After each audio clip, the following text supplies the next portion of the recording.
গত রবিবার দিন ছিল আমার মেয়ের ড্রয়িংয়ের ফাইনাল এক্সাম, তার জন্য শরৎ সদনে চলে গেলাম। শরৎ সদনের ছোট হলেতে ওদের এক্সাম হচ্ছে। এই যে এত স্টুডেন্ট অলরেডি চলে এসেছে, এখানে টাইমিং দেওয়া আছে কটা থেকে কটা পর্যন্ত ছুটি আছে, আর এটা হলো স্যার।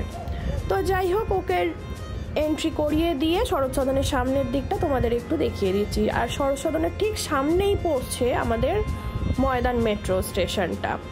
এখানে ছোট থেকে আমি দেখেছি প্রচুর রকমের সাংস্কৃতিক অনুষ্ঠান হতে, নাচ গান আবৃত্তি নাটক কবিতা সব কিছুই। তো এখানে কিছু না কিছু ছুটি ছাটার দিনে চলতেই থাকে।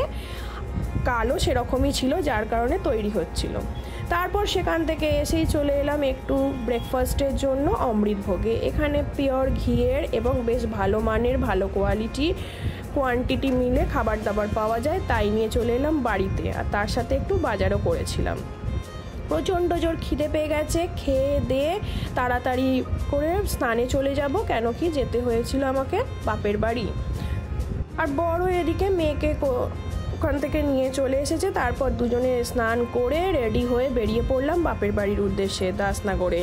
কেন কি শনিবার দিন আমার যে খুড়তুতো বোন রাজস্থান থেকে এসেছে, তার ছেলের জন্মদিন ছিল, কিন্তু সেটা সেলিব্রেট হচ্ছে রবিবার হিসাবে। কিন্তু এত খিদে পেয়ে গেছে ওরা খেতে।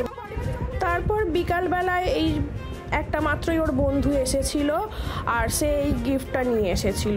বাকি সব গিফট আমরা আগেই দিয়ে দিয়েছি, যার কারণে আর র্যাপিং আর খোলা হয়নি, একটাই সুযোগ পেয়েছে।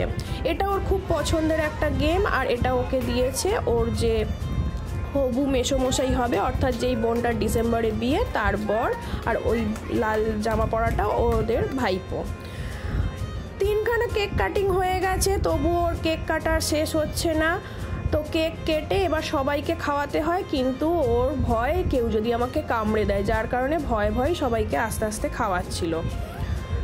তার কেক কাটিং করতে করতে অনেক রাত হয়ে গেছে, আবার বাড়িও ফিরতে হবে, কেন কি মেয়ের আজ থেকে স্কুল খুলে গেল, অর্থাৎ সোমবার থেকে। রান্না বান্না মাই মোটামুটি রেডি করে রেখেছিল, শুধু তার মধ্যে আমি একটু পোলাওটা করেছি। করে সবাই ডিনার নিয়ে বসে পড়েছি। আর ডাইনিং টেবিলে বসা হয়নি গরমের চোটে, সব এসি রুমগুলোতেই বসে পড়া হয়েছে। খাওয়া দাওয়া শেষ করে এই বাড়ি ফিরছি।